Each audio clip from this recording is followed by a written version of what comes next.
Okay, welcome to my Understanding the CAT exam and 11 tips, tricks, and hacks video. I'm Steve Spearman, the founder, lead instructor, and headmaster of CyberCert Academy.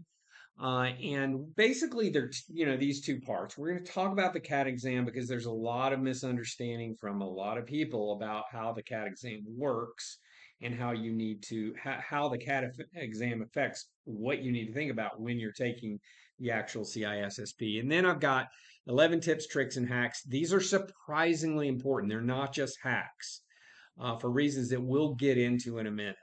But they are ideas that you need to consistently apply, and you actually need to practice in your preparation for this exam. So anyway, welcome. Glad to have you here, and let's get to it. Okay, gonna go and reverse that. Okay. Okay, two things you need to know to pass this exam. You need to know stuff. You need to know content, and you need to know how to take the exam. There's no question you cannot go into an exam no matter how much experience you have like this cold and pass it. It's a very difficult exam, and you have to prepare with the content that's covered. I'm sure you've heard before, the CISSP is a mile wide and an inch deep. It covers a little bit of hundreds of topics. So if you're taking a boot camp content, the official study guide, another reading, quizzing. I did another video on preparing, and I talked about the importance of quizzing and what resources that you should use to do your quizzing. But really, one of the main reasons we do quizzes is to get you familiar with new topics, new content, as well as to practice knowing how to process the questions that you're likely to get on the CISSP. But the other big factor is knowing how to take the exam. I would say it's about 50% of passing this exam. And when I talk about the tips, tricks, and hacks, basically that's what I mean.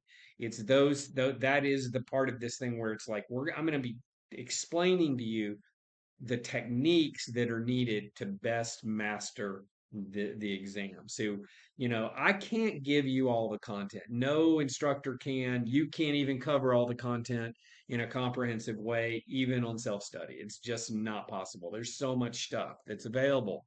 But everyone can master knowing how to take the exam. And it's just a matter of putting the things that we're going to talk about into practice. These techniques are surprisingly effective, and they can make up for deficiencies in content and knowing the content.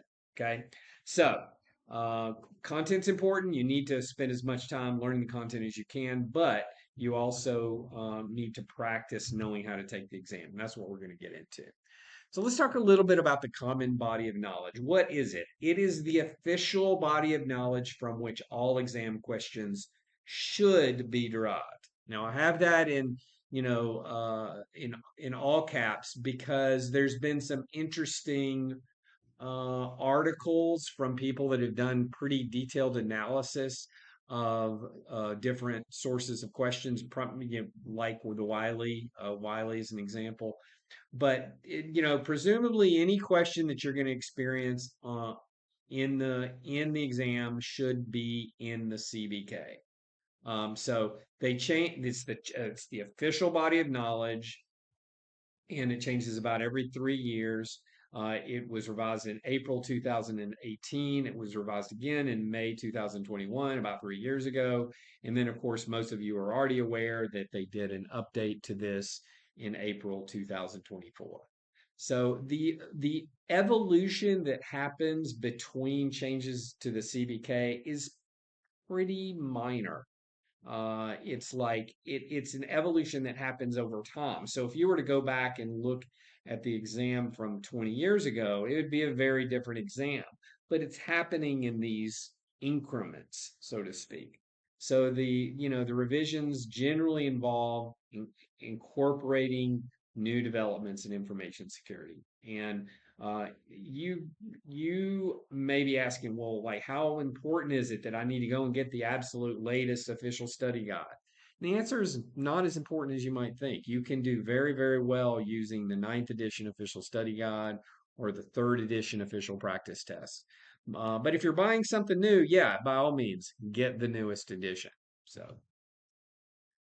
Okay, a little bit about these domains. As you know, there are 8 domains, and the exam in the CBK divides the topics contained in each domain into a percent. Why is domain one 16%? Well, it's not weighted 16%. In other words, a question from domain one isn't 16% more important. What that means is that 16% of the content on the exam comes from domain one. And so asset security is 10%, security engineering, communications and network security, identity and access management is 13%, security assessment and testing is 12%, security operations 13%, and then software development security is 10%. Now, the two domains that changed the most recent CBK is domain 1 and domain 8. Domain 1 went up 1% from 15 to 16%, and software development went down from 11% to 10%. And this is after going up 1% from the change to the CBK in 2021. On the right-hand column here, I have my complete subjective opinion or speculation around how difficult these domains are. Now, it's going to vary widely depending on you, on who you are as the test taker. Somebody that has a strong background in network administration is going to do fine on domain 4. In fact, one of the things I've said, if you have Network Plus certification, it's actually the networking stuff in Network Plus is more difficult than the network section of the CISSP. So it's going to vary widely. But my rough kind of estimate of this based on what people tell me when they come and they failed it, where they struggle the most, it tends to fall down along these lines. This is a rough estimate. Probably most difficult is security architecture and engineering, followed by the communication network security, unless, as I said, you have background in that area. 3 would be software development security. I hear this a lot. A lot of people perceive that there are a lot of questions in software security. 4th would be identity and access management. Not inherently very difficult, but there's a lot of particulars you need to understand. Uh, 5 would be domain 1, security and risk management. Again, it's sort of just the opposite. If you come from a technical background, there might be some stuff that you're going to really want to make sure you hone in on domain 1. They're not difficult, but there's a lot of content there. So 6 would be security operations. And one of the things to understand is security operations. By far the most important sections, it's a majority of the domain is on business continuity planning and all the kinds of sub plans that come out of that. And then security assessment and testing, probably the easiest domain. You know, it's interesting. I actually come to information security from domain 1 and domain 6. I come from a governance regulatory compliance background and I've done lots of risk assessment. So okay, so that's kind of my rough estimate of these things. So about the CAT exam itself, the old exam, this is prior to December 2017, was 6 hours. It was 250 questions long. Because it's a linear exam, in other words, the person that came in right behind you had the same exam when you sat down at that Pearson View Center. They'd had the same exam. You could flag and review questions. The how you answer a question does not determine what the next question is going to be. So because of that, you could flag questions and review them later. I received my CISSP in June 2017, and I flagged about 15 questions. Interestingly, I didn't change any of them. I did review them at the end. I didn't change any of them, maybe one. Sometimes it does make sense to change. That's actually one of the things we're going to talk about today. But in my case, I didn't. So passing score 700 out of 1,000. I'll be honest, you hear this a lot. I'm not sure of its value because we don't know how the scoring algorithm works. So um, the linear exam, interestingly, is still used in some languages. And the old exam, there would be 25 sample or unscored questions. The scored questions are also referred to as operational items, uh, on the exam. That means they're scored. So the sample questions are unscored. You have 25 sample questions on both the CAT exam and the linear exam. Why are they there, you may be asking? Well, the reason the exam uses sample questions is because it uses sample questions is because those questions are submitted to the ISC2 for evaluation based on people's response to the question. So, for example, if a sample question goes before the team and they do an analysis like, wow, everybody got this one wrong. Well, it doesn't make it on a future exam. The opposite is also true. If too many people got it wrong, get it right, then it's not a good question. It's too easy. And so the sample process is used to determine whether a question is viable, and it's also used to measure its difficulty level. Every question on the CISSP is registered as easy, medium, or difficult. And it's a point that I'm going to make in a minute. How you do on the difficult questions is ultimately what determines how you pass this exam. Okay, it's about sample questions. I'm going to get back to something about that here in a minute. The CAT exam began in December 2017. It is a psychometric exam. It is 3 hours long instead of 6 hours. You guys may or may not have known, but the exam was actually 4 hours up until the recent change, April 2024 change to the CBK. And it was 125 to 175 questions. That was actually only in place for less than 2 years. Prior to June 2022, it was also 150 questions with 3 hours. But I guess they wanted, and the change that they had then was there was no change to the number of scored items during that 2 year period, but they doubled the number of sample questions. So 40% of the 125 questions the first 125 questions were unscored. So anyway, they went back to the old system. I'm glad they did. I think it's fairer to test takers. And now it's a 100 to 150 question exam. You cannot flag questions for review because how you answer questions is going to determine what you're going to see next. Passing score again is 700 out of 1,000, 25 on sample questions. So what is a computer adaptive test? It basically adapts to the examinee's ability level in real time. That's true about all computer adaptive tests. It takes questions that you get are going to be based on how you did on previous questions.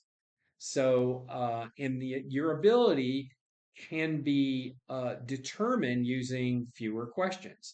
And as we said, the old linear exam was 250 questions, 6 hours long. This one is 3 hours long and could be as few as 100 questions.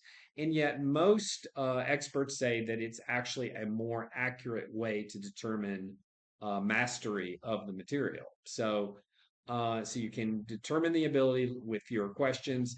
And the algorithm estimates your ability to determine the next question. Each exam is different for every single test taker because the computer adapts to how you're doing. So no two people have the same exact question. Okay, how is it scored? There are 3 rules, and I'm going to give you some practical advice about what this means for you in a minute in the next slide. But the 3 rules are the confidence interval rule, the maximum length rule, and the run out of time rule. The most important principle for scoring is known as the confidence interval rule. What happens is when you sit down to take the exam, there's a statistical analysis that goes on to determine the likelihood that you would pass this exam again if you were to take it again. And when you're answering question 1 through 10, the confidence interval is really low. It doesn't mean no, it just says we don't have enough data yet to determine whether this person would pass it again. So what's happening with the confidence interval rule is as you progress through the exam, that confidence interval builds. Okay. And the exam, if you get to question 100, and the exam algorithm has determined with a 95% confidence interval that you are above the passing standard, then you pass the exam. If it has a 95% confidence interval that you're below the passing standard, you fail the exam at 100. And one of the points that I make is that that's why people celebrate passing this exam at 100. That's sort of like acing the exam. And the reverse is true as well. If you fail it at 100, it's kind of like bombing the exam. It's so now I do want to tell people that I think too many people get hung up on passing in 100. It really doesn't matter. If you pass it in 150, good for you. You know, we're all on the same team and nobody's going to know how many, like, it doesn't really matter. And, I'll even say I kind of had this grudging respect for somebody that puts in 2 weeks of study and passes at 150 like questions. Good for you. Like, I mean, that's doing just enough to just squeak by. And it's like, so good. The problem is you don't want to fail this exam. It's a pain in the butt. You probably know this if you're watching this. So you don't want to fail it. You want to do the preparation.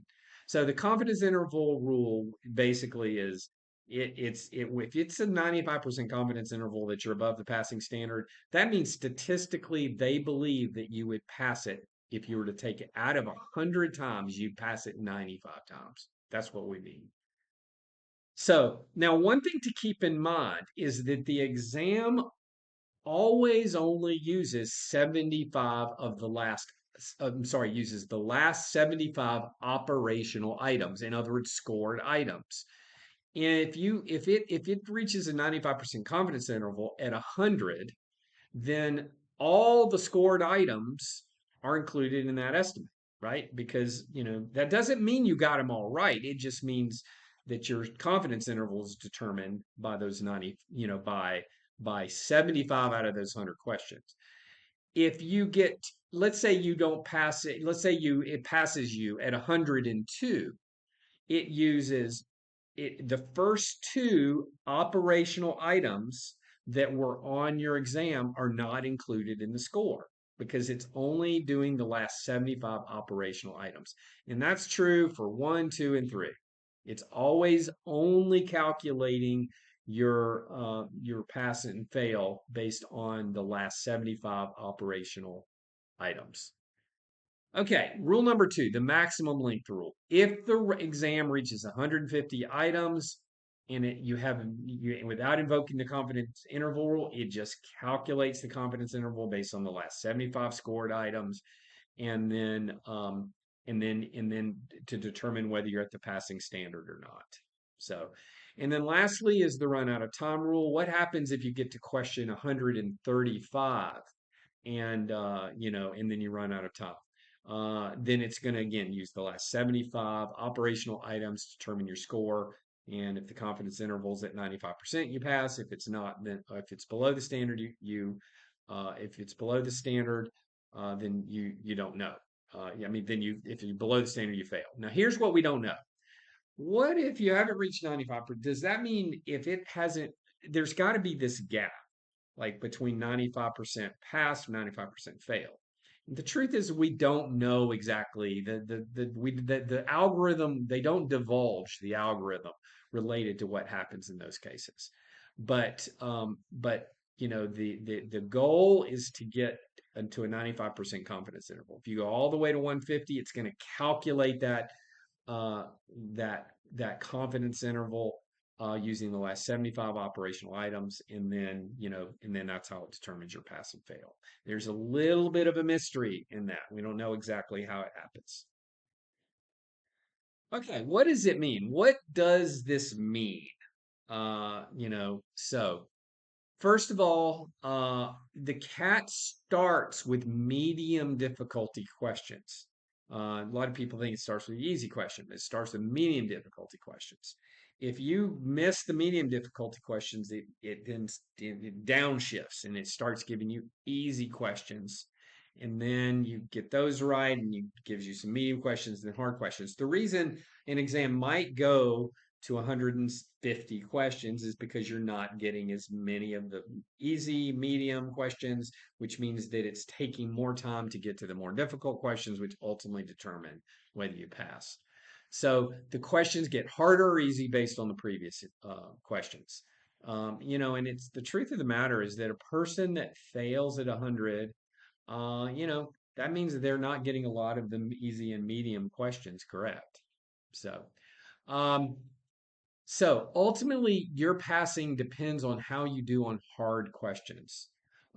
And the number of questions by topic is relatively within a fixed range. You get this perception, it's like, it was really nailing me on, domain two, or whatever. And yeah, it's true that you might be getting more questions in a domain because, not doing as well, but it's all within a fixed range. Remember, those percentages 16% for domain one down through 10% through domain eight, and that's all felt relatively fixed. So it's not going to just keep asking you so many questions around domain two that it doesn't have a chance to ask you about questions from domain five. It has to give you questions from each domain. So, and it adapts based on your performance. Now, I've got two really, really important points to make. One, it is a fool's errand to try to guess what questions are sample and what are operational. It's a fool's errand. Just do the best on all the questions you can. It is true. I've actually had multiple of my students tell me that they said the questions seem to get easier after question 100. And yeah, I totally can understand that. They probably weren't, it's because they were all operational questions. But, don't try to guess. Just do the best you can on each question. So the other thing to remember is that all questions after 100 are scored. You're going to get to question 100 and you're going to hit submit and you're going to really, oh, I hope I'm done. If you're not done, just remember that every question, there are no non-operational items after question 100. So every question counts. That's why I'm actually convinced that one reason that people pass at 150, is because it's if you get to 150, the last 50 questions are part of that 75 sample that's going to determine how you pass. So just remember, all questions after 100 are scored. I actually recommend to my students that if you get to question 100, you're tired at this point, push back from the workstation, take a moment, close your eyes, meditate for 30 seconds, kind of gird the loins of your mind, and then press on because every question counts from this point on. Okay. Let's talk about these 11 tips, tricks, and hacks. Now, I just want you to remember what I said at the beginning of this presentation. Every one of these is important for you to practice. These represent, many of the things that you need to know that are related to knowing how to take the exam, right? I'm not saying this is a comprehensive list, but it's a pretty good list, and it definitely touches on the most important things. So as you're going about studying, preparing, doing sample questions and doing practice exams, I really want you to really practice these things. Okay. Tip number one, and the most important piece of advice that I have for you: take your time. You have plenty of time. I have taught almost 2,000 students in the last 2.5 years. I have never had a student run out of time, ever. Never happened. But let me explain what I mean by run out of time. That means that they don't get to question 100. Never had that happen. You've got plenty of time to finish this exam. And as a point that about to make is after 100, you need to focus on getting the questions correct, not getting to them quickly. There's no rush, right? If you're on question 135 and you're running out of time, don't sweat it. Just continue to do the best you can on each question. There's no finishing or getting to the end of this exam because of the way the exam algorithm works. You don't know. If you're on question 135, you might hit submit and then it says, good, you're done. The confidence interval is met, right? Don't ever rush this exam. On the CISSP subreddit, you can reach these people. It's like, I was on question 138 or 140 and I was running out of time. So I did the last questions, as fast as I could. Don't do that. In fact, I've had people that said and then they end up failing. It's like, who knows? But those last 10 questions that you rush might have been why you failed it. There is literally no reason to there's no advantage to getting to 150 versus 140. Don't rush. Okay. This is the only time it would make any sense to rush. And I've never had this happen is you're on question 90 and you're running out of time. And if you're on question 90 and you're running out of time, you are taking too much time. And I've never had that happen. Okay, so you have plenty of time. Specifically, the way it breaks down is for 100 questions, you have 108 seconds per question. If you go all the way to 150, it's 72 seconds. But again, don't sweat. Don't sweat getting to 150. It's not the objective. So the exam can end any time after question 100 based on the confidence interval. So the CISSP counts missed answers against you. So never, ever rush. Okay? You're not running out of time as long as you're past question 100. Two, this is actually a close second for most important hack, and this is something you need to practice. It's kind of like I call it the magic trick of exam hacks. So anytime you're confronted with a question, especially if it's a difficult, but honestly, get in the habit of doing this for every single question, even the ones that seem easy. You read the question, you say, which one's not right? Which one is not right? Which one's not right? And often, probably 70 to 75% of the time, you can eliminate two of the answers. And once you've eliminated two out of the four, you have a 50-50 chance of getting it right just randomly guessing. And remember, you're not going to randomly guess. Practice this. Discard clearly wrong options. Do it every time, even for seemingly easy ones. And then you've got a 50-50 chance just randomly guessing. So the other thing too is it's really useful because as you know, this exam likes complex scenarios. And it's just a really nice technique, for understanding complex scenarios. So compare remaining choices once you've eliminated answers, and then choose the best answer. You have just by doing this technique, you've dramatically increased your chances of getting it right. So it allows you to enhance your focus on the two remaining items, right? So you quickly eliminate two, then you can really think deeply about those two those other two. So systematically eliminate wrong answers. Okay. Beware of distractors. Tip number 3. These are plausible looking incorrect choices. And what you have to do is really remember some of the other tips that we're going to be talking about today and what you already know about the CISSP exam. Is it consistent with the whole purpose of the domain? Is it read the answers, read the answer, and ask yourself, does this really answer the question that's being asked? Sometimes just one word in that distractor is what you need to notice in order to get it right. So read it very carefully, really understand the words. When what's being asked, look for subtle differences, things that may be wrong. Eliminate obviously wrong options, understand context, and remember the CISSP concepts that we were talking about. Beware of absolute terms. Again, we're going to talk about this is actually one of the other tips. Cross check with your knowledge, So An example of a distractor. Consider the following. Which of the following is the most effective method to ensure sensitive data is protected during transmission? Implement IPsec for security of data in motion. We love IPsec for data in motion. Using strong encryption protocols. Conducting risk assessment, really important. And then establish a comprehensive security policy. So, which one of these is the best answers?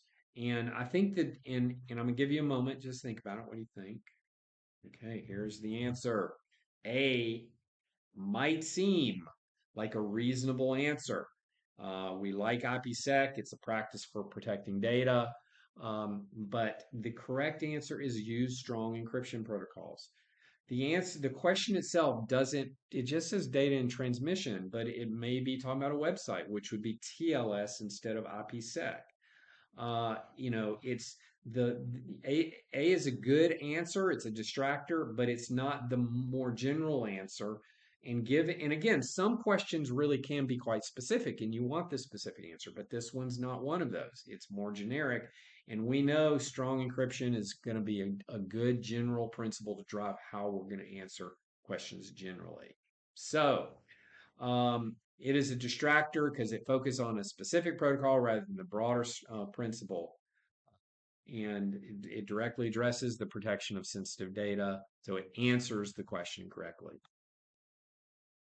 Okay, tip number 4, avoid absolutes. Absolute ideas, terms are rare in cybersecurity. There are few absolutes. It's complex, nuanced. So you want to look for words and terms like always, never, only, must, etc., to identify incorrect answers. Evaluate the context and compare with other choices. But if you see terms like always, never, only, must, in an answer or answers, you need to avoid those. They're almost certainly not the answer. Now, my next tip is going to give you the exception to this rule, okay? But avoid absolutes. This exam does not like absolutes. Sample question, which of the following statements about risk management is most accurate? Risk assessment should include a monetary evaluation of assets. Sounds good, right? Risk management only focuses on mitigating threats. Effective risk management can reduce but not eliminate risk. And then security policies need to be updated once a year. So keywords here to pay attention. Should, only, a need. It's there. It's expressing an absolute. And of course, this is not a difficult question. Probably, you got this. It's C. You can't eliminate risks. You can't eliminate risk. So the correct answer is C. It's the non-absolute answer. So the so we're gonna go with C. Look out for absolutes. Sam does not like absolutes. There's an exception to this rule, though. What if the question is asking for a negative? So it's asking for the negative. In that context, the absolute might be correct, and very often. So if it's saying which of the following is not true, or what is incorrect, or what are exceptions, then you looking for absolutes could be a clue that that is the correct choice. This is one of the general pieces of advice you'll hear that's kind of aligns with this tip is that you should look for double negatives. It's sort of the same thing. It's like looking for absolutes. If it's asking for the thing that's not right, it's a good idea. So, which statement about security policies is not true? A, security policies should be reviewed and updated regularly. B, security policies must always be followed without exception. C, security policies help establish clear expectations for behavior. And D, security policies should align with organizational goals. So, and of course, the answer is B is true because it's not true that they should always be followed without exceptions. In fact, most organizations have policy exception procedures about when you want to make an exception to a policy. Okay. This is something you've probably all heard about. It's, there's a famous book written by Luke Ahmed called Think Like a Manager. And the point is to think like a leader, not just to focus on IT. This is an exam that's focused on management and security as a prime business function. So you need to understand things like managing organizational risk, things like policies and procedures. The first domain of this is about security governance, and governance is all about is basically putting the things into place that allow a company to execute its strategy and meet its objectives in things like policies and operational guidance. And so one of the ideas around this is you always sort of want to go with the highest order answer, right?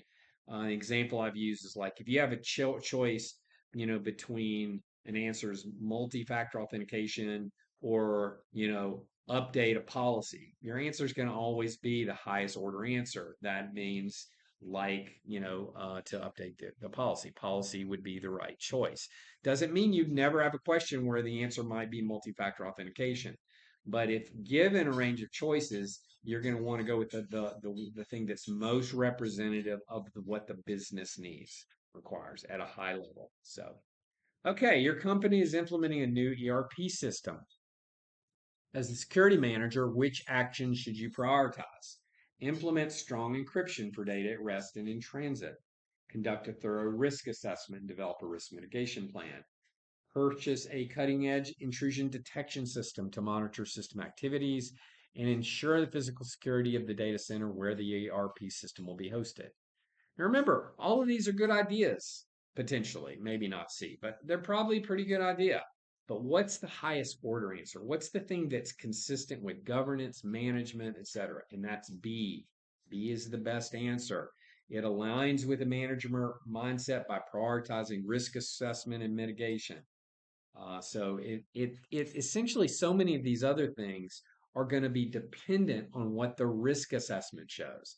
Your risk assessment should include an assessment of the physical security, and then you're going to make decisions based on that. So it is the organizational, answer. It's the business answer. So you have to keep that in mind. So, and you want to learn to think like a senior security professional. Okay. Number 7, managing test items. So I don't have a practice exam for this. This is just an observation that there are many very, very smart people that really struggle with this exam because it's a difficult exam and because they have test anxiety. So I can't fix this for you, but I'm just going to give you some general suggestions to help you manage test anxiety. Nothing beats preparation. One of the things is I say nobody feels ready to take this exam, but you can trust in your preparation. You know, this is not an exam. If you're a person who's prone to test anxiety, especially, this is not an exam you want to wing it. Don't wing it, please. Don't do it. You need to put in the time, methodically study and prepare, go through each domain, focus on your weakest domains, and do the preparation. Nothing beats that. It's also why when I in the other video that I did about preparation, I said your most important thing is doing lots and lots of questions. It's a very effective way to manage test anxiety. If you can start with some practice exams, and let's say you're getting in the 60s on those, but over time you get into the low 70s, and then maybe you're even getting into the 70s and 80s for practice exams, you're ready to take the exam, and you can go into that confident in your preparation. So deep breathing, meditation, muscle relaxation, all of these are muscle relaxation. These are all techniques that you can do while you're sitting in the Pearson VUE Center.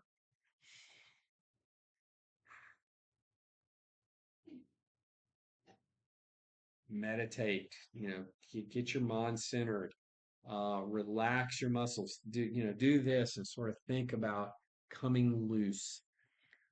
The other thing too is allocating your time wisely, pacing yourselves. Focus on the current question. Don't worry about what you just answered. You'll never know whether you got it right. Don't worry about what's coming next. Focus your mind on that question one at a time. And you know, and don't worry about what's coming, what's happened. So acknowledge that there's uncertainty, right? Acknowledge that there's uncertainty. You know, it's okay to say, I don't know how I'm doing. That's much better than saying you're failing. And that's actually the next step I'm going to get to in a minute. But acknowledge uncertainty is fine. That's okay. You know, one of the things is like, you know, stay hydrated and then reframing negative thoughts. So this is an idea that finds that you find in like meditation and certain therapeutic techniques, uh, like action commitment therapy. But you know, you may be bombarded with these thoughts. You're failing. You're failing. You're such a failure. You're no, you know, imposter syndrome. And in learning to kind of either reframe or just acknowledge those thoughts in ACT, which is a technique I really like, they say, tell your brain, it says, it acknowledges that thoughts are one of two things. And that's all. Thoughts are either words or they're pictures. And so just learning to say, thank you for those words, brain. That's all they are is brain, the words. They have no power over me. You know, just thank you and then let them go on is a pretty effective technique. It requires some practice, but it can help. And there are going to be some of you that are perfectly capable in your jobs and perfectly capable, but you know, the exam anxiety is going to really be something that's going to challenge you.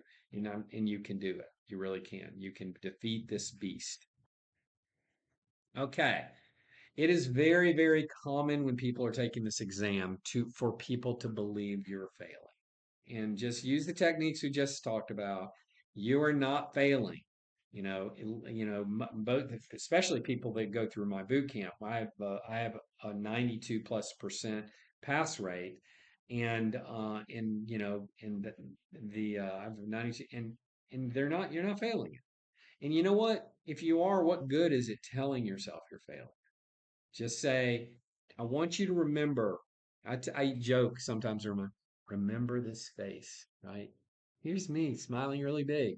I want you to kind of remember this because when you're sitting down and your brain's saying you're failing, it's like, yeah, okay, brain. You know, you tell that to a lot of people apparently, or that's a common thought among a lot of people. But you know what? It's probably not true. Statistically, it's probably not true. And, you know, so just acknowledge the thought and then let it pass. Let it pass because it's not helping you and, you know, you're not likely failing it. That's the thing. Everybody thinks they're failing it. The stories I could tell you about people, I'll go ahead and tell you one. A guy came to my class and was so sure he was failing that at question 90, he's just started just I just don't care. I'm just gonna so he literally answered the last two question. He violated one of my tips and he went fast. He said, "I know I'm failing this." So he went. He finished through, and it finished for him at 100. He said, "Yeah, of course I'm failing at 100. You know, this is a blah blah blah blah." Went to the front and he passed it. So not only was he passing it, he actually passed it in 100 questions. He aced the exam. I have another student that was so sure he failed it that he never looked at the sheet of paper that told him he passed it. He threw it on his seat. He just went home. He just ignored it for hours and then happened to look at it almost accidentally and said, "Wait, I passed." You hear these stories. You're not failing it. So, okay. Choose the best answer, but not the correct answer. Duh. It's like, so here's the problem. There may be multiple correct answers on any one question.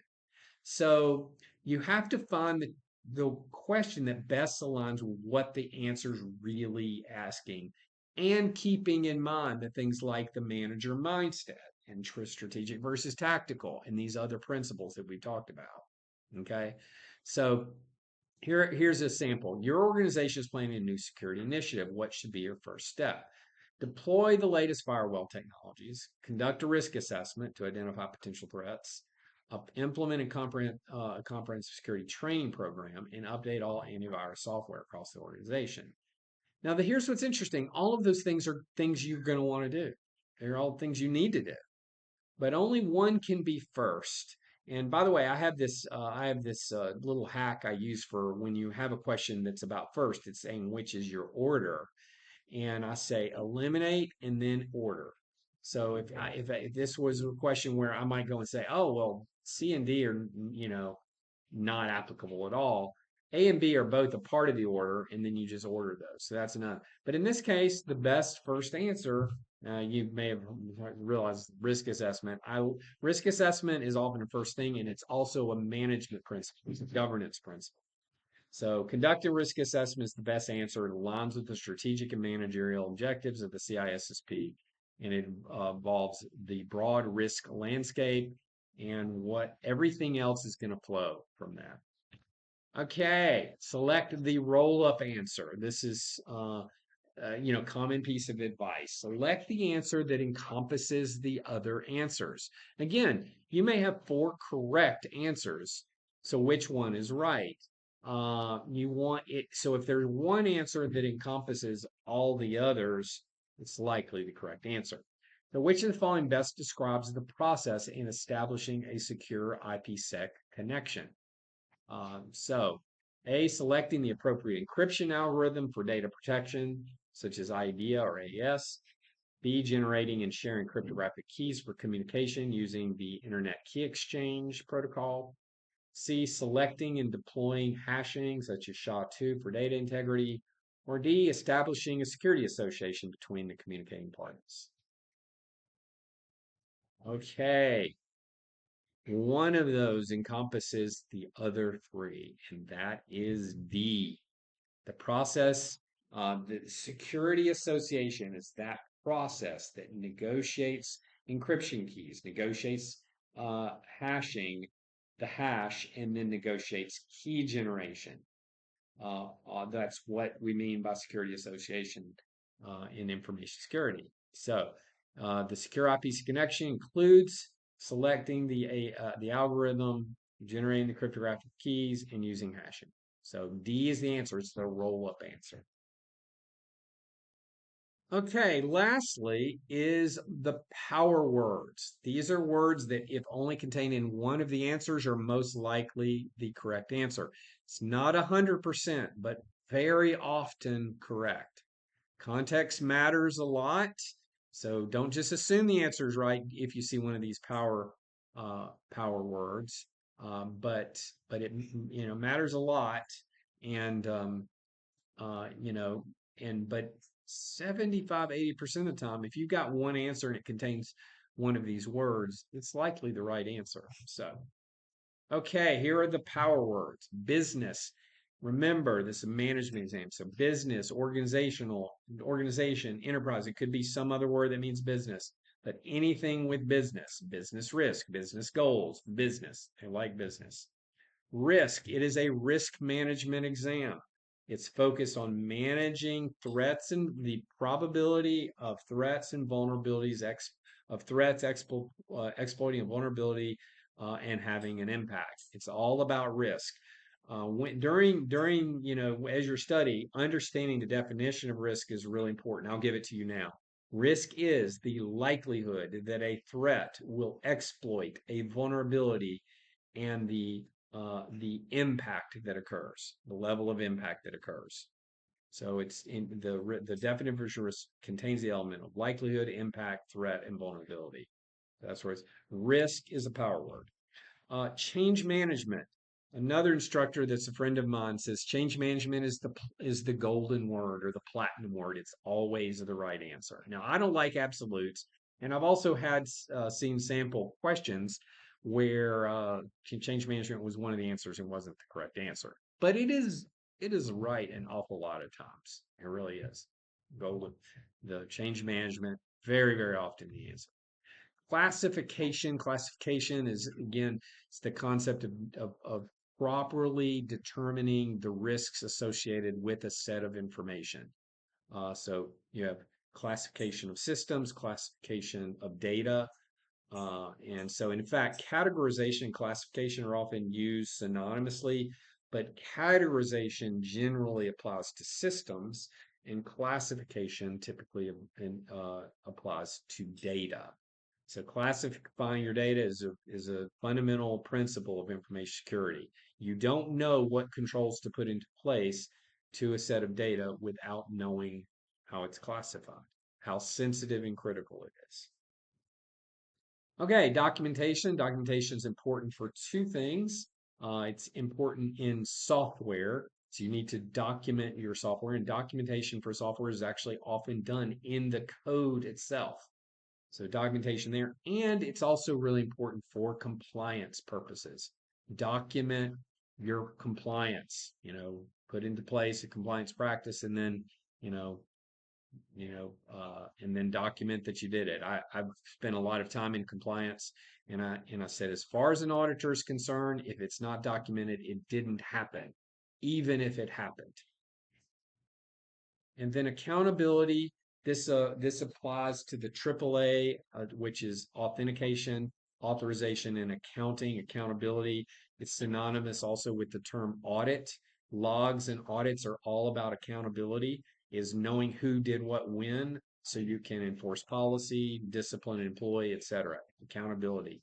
I do want to also add that accountability when it comes to a management leadership appointment is something you could see too. Ultimately, leadership is responsible for information security, and they're ultimately responsible for example, complying with regulations. So it's another way that you could see the idea of accountability in the exam. Impact, which is often combined with likelihood. Impact has the idea of how severe is the ramifications of this control failure. How bad is it? Is everything shut down and everybody has to go home because all the computers are broken? That's a pretty big impact. Or is it minor? And one of the things that you're going to do as a part of your risk assessment effort is determine the potential impact from threats and vulnerabilities. It is usually combined with likelihood to rank the risk. So if you have a risk that you have a risk that the potential impact is catastrophic, but the likelihood is incredibly low, well, then, that's not your highest priority risk. You're going to look, if you have, for example, imagine, you have a risk looking at servers in a tier 4 data center, and the risk you're examining is theft. Well, that would be catastrophic if it were to happen, but it's extremely unlikely to happen because of the nature of the data center that it's in. Unless you're, Tom Cruise and doing Mission Impossible, uh, you know. So, impact likelihood. Okay, policy is another thing. Policy, everything begins with policy. You have to develop policy so you know what needs to be done and so you can hold people accountable.